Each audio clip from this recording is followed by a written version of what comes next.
mbokk yi salaamaaleykum ñu ngi leen di sant bu baax di leen gërëm rafetlu seen ànd ak ñun ci ITV juróom-benn waxtu teg na ñeent fukki simili ak juróom bisimilah leen ci xabaaru maraxi la ci gën a fës deret moom lu manqué la ci réew mi ndax bërëb yañ koo dencee nee nañu kon jeex na fa tàkk ba tax kilifa yi nekk ci centre national de transfusion sanguine di sàkku ci askan wi ngir ñu dikk maye seen deret ngir mën a faat ngir mën a kon suway bakkan loolu lépp kon dañ ci dikk nu mu gën a yaatoo ci biir xabaar yi ak Abdourahmane Ly. téeméer ak juróom benn nit ñu am yees woppi Covid 19 bokk na ci juróom-ñeent fukk ak ñeent yoo xam ni cas contact la ak fukk ak ñaar yoo xam ni ay cas communautaire la maanaam am nañu wopp ki te xamuñu ku leen ko wàll ñaar fukk ak ñett wér nañu ci fukk ak ñeent nekk kon ci sauvetage jamono ji kon lu toll ci junni ak juróom-ñaari téeméer ak fanweer ak benn nit ñu tëll ci loolu l'hôpital yi dina ci dikk itam du mu gëyaat ak xayma bi ak Abdoulaye Diouf Sarr ñu dénk wàllu paj mi ci réew mi. njàng meek njàngale mi nar a tàmbalewaat ñaari fan ci weeru juin ci ndongo yi nekk ci classe l'examen yi ñi nga xam ne kon ñoo nekk ci bërëb jàngalekaay yooyu nag ñu ngi ci lépp lu jëm ci matukaay yi ak waajal gi dalee ko kon ci pompe l'école yi ba ci nettoyage yi setal gi kon lépp mu nga ca ngir rek njàng mu mucc ay mën a am ci réew mi ñaari fan ci weeru juin kon mbokk loolu gën a fës ci xëtub xabaar yi nes ki ñu ci faram-fàcce.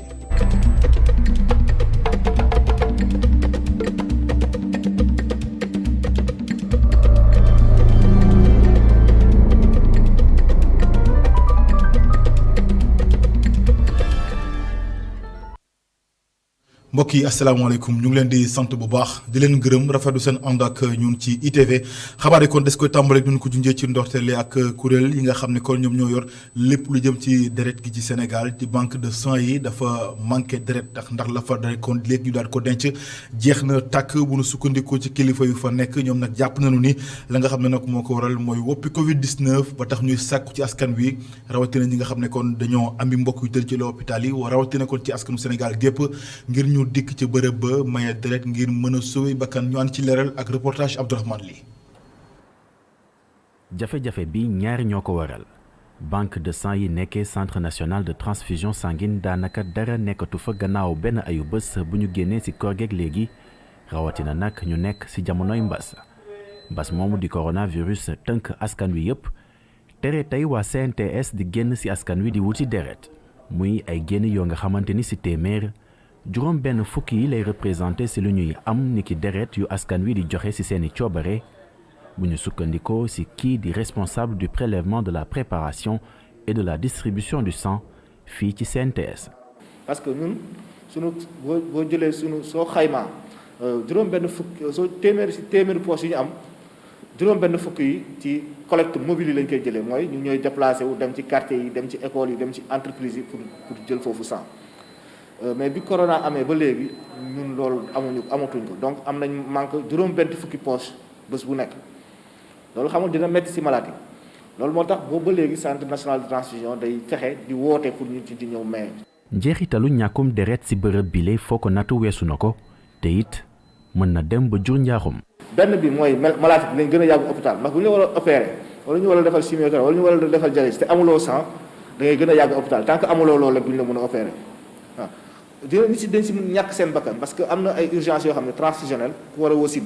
ñàkk deret bu bëri wala nga accidenté ñàkk deret bu bëri boo amul deret boobu mun nga loru beneen conséquence mooy nit yëpp dinañ sonn parce que famille bi ñëpp dinañ leen woo ne leen kii dafa soxla deret dem leen maye ji et cetera te loolu tamit beneen conséquence beneen coono lay nekk si population yi ñun loolu gënaluñ ndax maye deret dafa nekk war a nekk lu bénévole loo xamante ne it ki mooy jóg si coobare boppam pour def ko. mu di mbir bu mënul ñàkk waral sax teewaayu waa ji fii ci CNTS. même bu tàmmee di joxe ci deretam tey ji magam wala rakam moo ko yëkkati muy ki nga xamante ne jamono ji yite woon na deret loolu. moo amoon sama benn sœur ma xam dafa feebaroon quoi léegi mu war a def sax thérapie bi war a def thérapie léegi dafa manqué doole quoi te bu balaa moo def thérapie il faut ñu may ko deret loolu moo taxoon ma ñëw. bu ñu ko xamlee ni déficit bi maanaam lu waa CNTS soxla niki deret mi ngi toll ci téeméer juróom benn fukk moom mi le xamle na ni dina gën a ñëw di maye ci deret dolli ci di woo askan wi ci loolu balaa ñu ci yegg nag waa CNTS ñu ngi woy di woo askan wi ngir ñuy woy di maye ci deret. Abdourahmane Ly jërëjëf addu ci mbas mi ci réew mi téeméer ak juróom-benn cas kon ñoo am yes woppi Covid 19 bokk na ci juróom-ñeent fukk ak ñeent yoo xam ne ay cas la yoo xam ne ministère de la santé ak action sociale moo ne doon topp ak fukk ak ñaar yoo xam ni dañoo am wopp ki te xamuñu fu ñu leen ko wàllee tey ji nag lu toll ci ñaar fukk ak ñett jot nañ ci wér fukk ak ñeent nekkoon ci sauvetage bu nu sukkandikoo ci jëwriñ gi ñu dénk wàllu paj mi ci réew mi junni ak juróom-ñaari téeméer ak fanweer benn ñu tëdd ci loolu hôpital yi ñu ànd ak leeral ci xayma ci woppi Covid 19 ci Sénégal ak Abdoulaye Diouf Sarr. si junne ak ñetti téeméer ak juróom-ñaar fukki test yu ñu def tey téeméer ak juróom-benn ñoo si positif juróom-ñeent fukk ak ñeent cas ñoo nekk ay cas contact fukk ak ñaar ñoo si nekk ay cas communautaire ñaar yi Parcelles Assainies lañ nekk ñaar Cambérène benn Colobane benn Liberté 3 benn Guédiawaye benn Hann Bel-Air benn Nord Foire benn Sicap Amitié benn Koungheul sa région wu Kaffrine benn Touba. ñaar fukki patient ak ñett wér nañ ci bésu tey bi li ñuy wax cas grave moo ñu nekk réanimation mën nañ jàpp na fukk ak ñeent ñoo fa nekk tey ci téeméer ak juróom benn cas yi ñu am tey juróom ñett fukk yi ak ñeent yi ñu ngi fii ci région de Dakar ci fukk ak ñaari cas communautaire yi ñu am fukk yi ñu ngi ci région de Dakar lim boobu nag xamante ne li ëpp ci li ñu déclaré Dakar lañ nekk bu ngeen ko seetloo semaine yi passé yépp loolu la ñu am loolu day wane ne nag feebar bi fii ci Dakar la gën a nekk ma wax comité national de gestion des épidémies ñi xamante ne ci réew mi yépp ñoom ñoo ñuy xelal ci mbir mi joxe orientation ñu lëkkaloo ak comité régional bi xamante ne ñoom ñoo yor mbiru Dakar pour nu mu gën a gaawee ñu taxaw xool lan la ñu war a mën a taxawaay bu gees bu gën a tar pour arrêter feebar bi fii ci Dakar. jëwriñ gu ñu dénk wàllu paj mi ci réew mi Abdoulaye Diouf Sarr ngeen doon teewli leeralam jëm ci xayma ci woppi Covid 19 bi ci tey jilee xalaat bi nga xam ne nag yëkkati nañ ko ci banlieue bu Ndakaaru mu jëm ci état d'urgence bi ñoom nag ñu ci ëpp gis-gis gu wute lañ ci am ndax xam nga ni kon njiitu réew Macky Sall dafa jël dogal yokk ko ba fanweeri fan ci weer ba juin at wi ñu nekk ñoom nag jàpp nañu sax daal solo gi amatul fa ndax nag lu mën a ñàkk daal fu ñu daal di ko yëkkati ña des nag jàpp nañu kon lii di mesure kon dañ ko war a mën a tengal ngir wopp ki kon mën a jóge ci Sénégal Mamadou Lamine Fati reportage. Alassane di wax ne dundoog jàngoro jile moom gis na ne su dee nu mel la ñu bëgg a def fokk ñu yëkkati li nga xam ne mooy état d'urgence bi le. waaw man li ma ci xalaat mooy fi mu toll nii comme dañuy wax ne il faut vivre avec cette pandémie avec la maladie moi je crois que yokkaat bi man pour man gisuma trop pertinence bi quoi man dama ni na nit ñi gën a responsable na nit ñi gën a vigilant na nit ñi gën a engagé wu pour jële fi li nga xam moom mooy Covid bi tout en sachant que nag am na ci loo xam ne au préalable moom nga war a respecté mais quant à yokkaat affaire bi parce que boo xoolee góorgóorlu yu ñëw ëpp Sénégal mais góorgóorlu yooyu boo yokkee loolu yaa ngi leen di lor moi je crois que daal man gisuma pertinence su yokk li nga xam ne moom mooy état d'urgence. beneen gisin ci kii di maire Médina Gounass moom mu gis na ne fu mu toll nii war nañu gën a dëgëral yi nga xam ne mooy état d'urgence bi le. mais nag dañuy exécuter xool tamit exécution bi nan lay war a mën a demee parce que boo xoolee démb rek moo ci mujj ba 1h du matin man maa ngi xool mais boo xoolee dafa mel na comme couvre-feu amul nit ñaa ngi circuler ba 1h du matin doy na waar quoi donc il faut que ñoom aussi ñu jéem a encadrer couvre-feu bi ba nga xam ne nit ñi nañ mën a rester seen i kër nañ mën a toog même bu dëgërul ba mu ëpp mais nañ ko xawal rek maslaa moom mënul ñàkk mais koo xam ne deful dara ci biti war na mën a toog si këram comme moo xoolee lu mel ni Médina Gounass tey ji feebar baa ngi avancé dëgg yàlla nit ñi war nañ comprendre xam ne kat lii danger la moo tax nag nguur gi tamit il faut que mu jéem a encadrer li mu yokk mais sinon day mel na comme da ngay yokk pour yokk rek du am benn njëriñ. yokkute bu ñu def ci état d'urgence bi le doon na li nga xam ne indi na ay wuute ci askan wi le su dee ñenn ñi ànd nañ si le ñeneen ñi ñoom di wax ne su dee dañoo bëgg a dund ak feebar bi le fokk ñu yëkkati li nga xam ne mooy état d'urgence bi le. Mamadou Lamine Fati di la gërëm bu baax gouverneur bu Ndakaaru Alassane Sall mu nga rek def ab tournée gu yaatu ci gox yu mu jiite ci région bu Ndakaaru ni ki woon nag tey kon mu ngi woon ca Diamniadio foofee nag sàkku na ci askan wi ku nekk ci ñoom ngir mu mën a bàyyeeku donte nag mesures yi kon ab oyofal am na ci moom itam jàpp na ne daal ñi nga xam ne kon ñoo nekk ci goxaan yi dañu war a sóob seen yoxu bu baax ci xeex mi ngir askan wi kon gën a sàlloo mesures yi ngir ñu daal di ko jëfee ngir mbas mi deltu ginnaaw ci Sénégal Alassane Sall gouverneur bu Ndakaaru yi kàddoom ci micro Babacar Seck. pour wax leen ni tey jii nga xam ni ñu ngi wax dañuy wàññi mesure de restriction yi ñu bëggoon leen xamal ni tey nag la ñu war a gën a mën a taxaw pour xeex mbir mi ñu bañ a bàyyeeku li ñuy wax bàyyi seen bopp bàyyi masque yi distance yi daw ci ñu ko respecté donc bref lépp lu nga xam ni lu personnel de santé digle la tey lañ ko war a mën a gën a respecté te dañu bëgg ñi nga xam ni tey comité bi organisé woon na ko quartier bu nekk mu am fa benn cellule ñu bëgg cellule yooyu ñoom ñu jël xeex bi ñu teg ko ci seen loxo ñuy dugg kër par kër di dem roq par roq fu ñu mën di dem ñu wax ak nit ñi wax askan bi noonu rek la ñu mën a gagné combat bi te gëm naa ni dynamisme bii nga xam ni gis naa ko ci Rufisque sous la direction du préfet bu dakkul léegi kenn dootul waxati coronavirus fii ci département de Rufisque et au-delà kenn du ko waxati ci département bu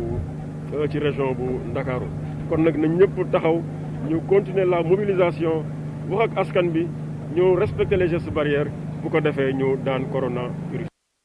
maa leen ko junj ci ndorteelu xabaar rek njàng meeg njàngale mi ci ndongo daara yi nekk ci classe l'examen yi danañ ko daal di tàmbali ñaari fan ci weeru juin atu yi ñu nekk ba tax na kon bërëbu jàngalekaay yi jamono ji ñu ngay def kon lu ñu mën ngir rek mën a dalloo ndongo yi ci bu bés ba tale ko nag ci set-setal geek pompe gi kon fu ne ñu nga ko fay def ci réew mi ci lycée John Fitzgerald Kennedy firnde la ca ñoom itamit neenu lépp li matuwaay kon jël nañ ko rawatina kon set-setal gi ci diwaan ba ci l'école bi ngir rek ñaari fan ci weeru juin lépp mën a noppi ndongo itam mën a jàng ci seen teyaayu bakkan Omar Kane Moussa Fall. fii ci lycée John Fitzgerald Kennedy ci biir salle de classe yi ak ci ëtt bi ñu ngi amal bale bi mujj.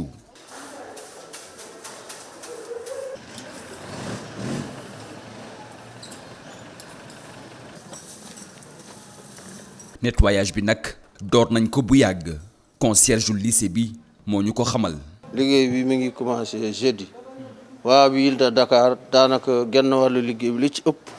ñoom ñoo ko def ñii dañu siy jaaraat rek di defaraat yooyu waaw daanaka li ñuy defar yëpp set na ñiy nettoyé waa personnel yu Kennedy bi bu soobee yàlla lundi daañu bu ñu xëyee dañuy nettoyé taabal yëpp mu set parce que buñ ko teelee def nii day poussiéraat nettoyé nañu douche yi nettoyé salle yi nettoyé bureau surveillant yi ak douche surveillant yi dégg nga ak bale cour bi dégg nga ak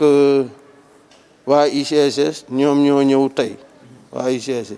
ñoom ñoo ñëw tey ñoom ñi ngi wan naa leen ñax yi ñi ngi bay ñax yi ak dagg garab yeeg yooyu moom la ñuy def. boobu ci bâtiment administratif bi ñu ngi réceptionné ay dons yu jógee ci yenn structures yi ay lave-mains ay thermoflash ay masques saabu gel eau de javel ak yeneen désinfectant ak matériel de nettoyage mu nekk lu ñu soxla fii ngir gàttandu ñaari fan ci weeru juin lu jege junni doomi aadama diggante élèves professeurs ak surveillants. ñu ngi ci préparatifs yi pour mën a réussir rentrée de juin bi pour vraiment lépp yemb pour ñu réussir rentrée boobu. mun nañ wax ne fii ci lycée Kennedy ñu ngi xaar 814 élèves ak candidats ñu ngi xaar itam 124 jàngalekat yi nga xam ne ñooy moom la ñuy wax jàngalekat créé en mai 34 yi nga xam ne mooy personnel encadrement ak de kii bi administratif bi. personnel technique de service bi c'est-à-dire technicien de surface yeeg femme de charge yi ñooñu ñu ngi toll ci fukk ak juróom am nañ aussi juróomi volontaire de la ville de Dakar yu ñuy xaar donc loolu yëpp boo ko boolee jege na junni nit yi nga xam ne dañuy xëy si ci lycée Kennedy. jël suñu ay matuwaay yëpp ba nga xam ne dara duñu bett pour vraiment nit ñi fiy ñëw ñu parents yi fii ñuy yónnee seen ay doom ñu xam ne ñun jël nañ suñu ay matuwaay yi nga xam ne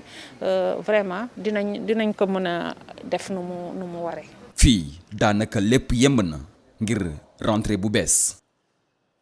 Omar Kane lu ni mel la ñu nemmeeku ca diwaanu Ngexoox foofee tamit matuwaay yëpp jël nañ ko seetal geek pompe classe yi ci njàppandalu kon service d'hygiène ak kilifa yi nekk ci diwaanu Mbour ñoom kon nee nañu kon noppi nañu rek ngir ndongo daar yi mën a dikkaat foofee ci l'école bi ñaari fan ci weeru juin ngir tàmbali njàng mekk njàngale mi ca Mbour reportage Aliou Kane. Le 2 juin bi ñu dégmal ci la nguur gi tënk ne l'école yi dina ubbi waat ci wàllu ndongo daara yi def examen loolu nag moo tax maire bu Ngexoox di Pape Songe Diouf tàmbale benn opération de désinfection jëmee ko ci école yi. ñu ànd sax suñu partenaire ak le représentant du ministère de l'éducation nationale IA de Thiès ak aussi l'IEF de Mbour ak suñu partenaire Abdallah Sad ak Assane Farès ñu ngi jàppale Koumba Thiandoum madame la directrice moo indi fi matériel bu bari aussi service d'hygiène ñoo xëy le matin xëy désinfecte tous les écoles toutes les classes def na ko ci lycée bi même les privés fàttewuñ leen le président mënul lépp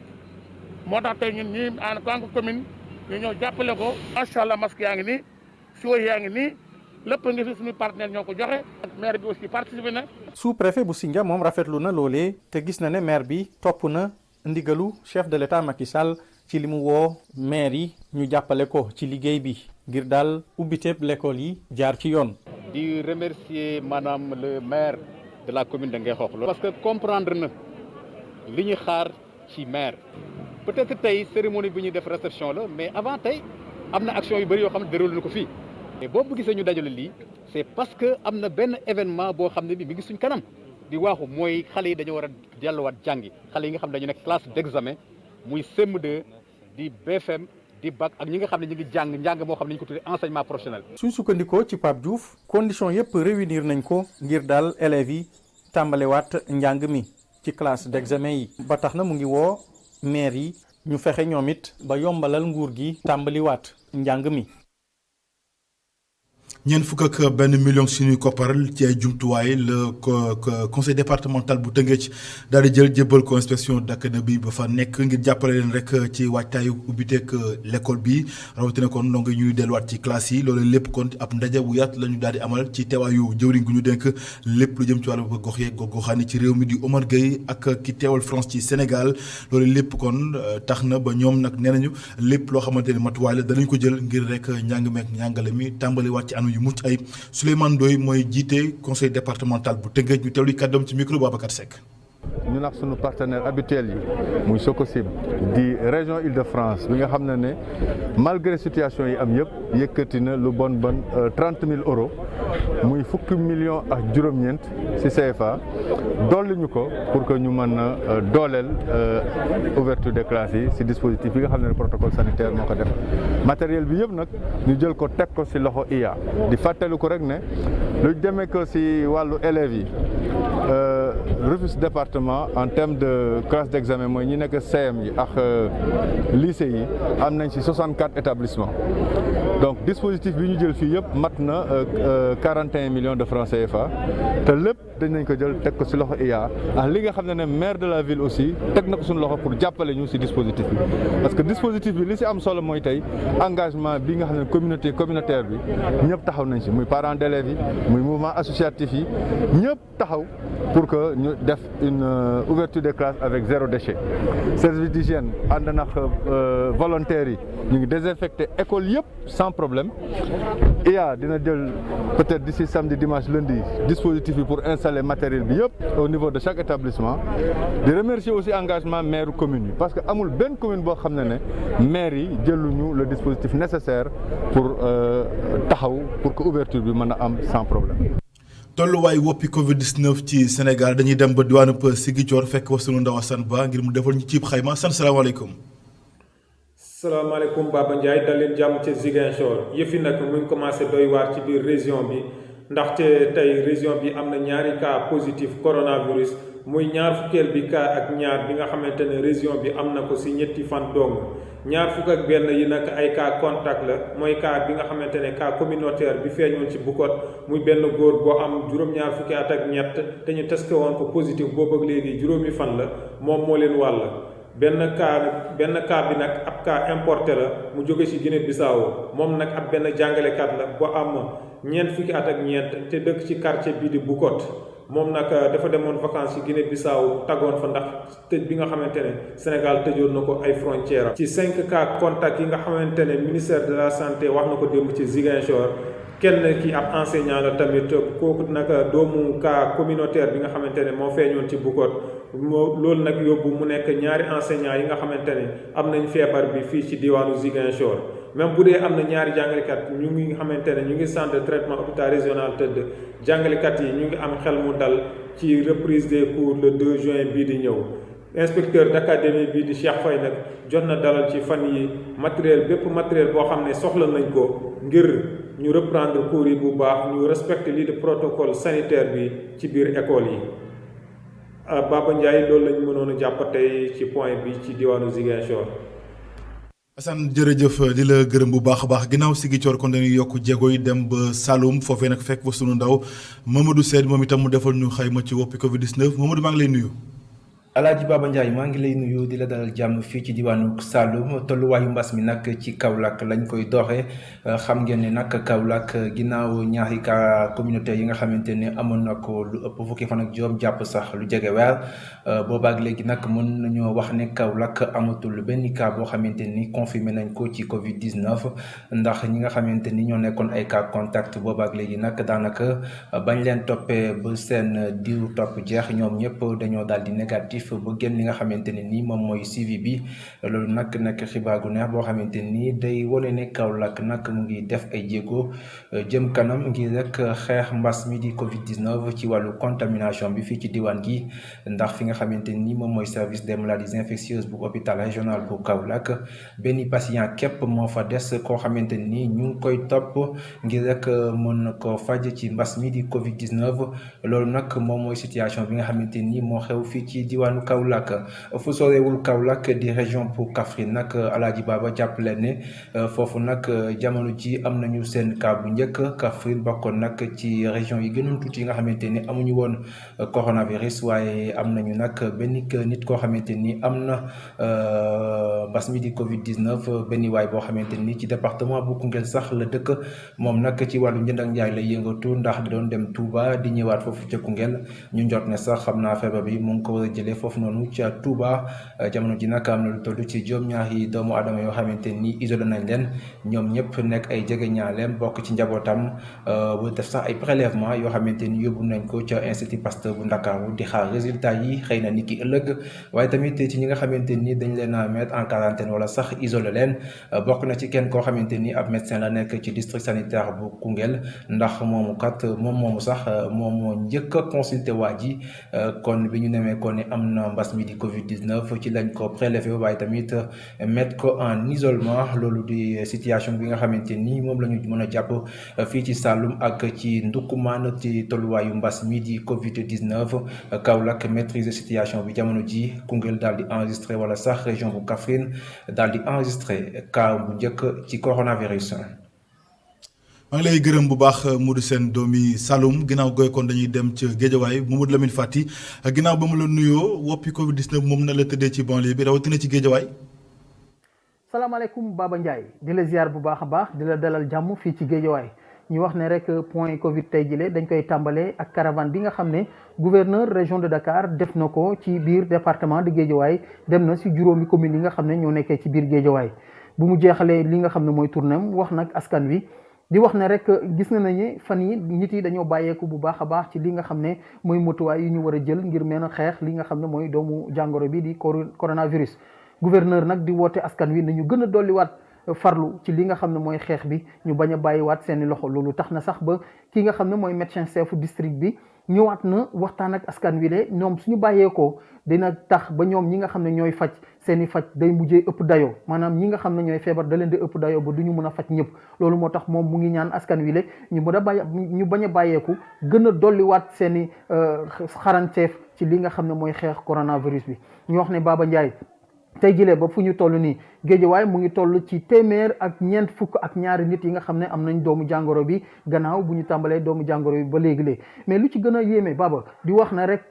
ñeent fukk ak ñaar ñi nga xam ne dañ ko jëlee ci transmission communautaire maanaam xamuñu sax kan moo leen ko jox mu doon li nga xam ne jaaxal bu baax a baax li nga xam ne mooy askan wile mais lu ci gën a rafetlu lu ñu gën a rafetlu ci mbir mi rek mooy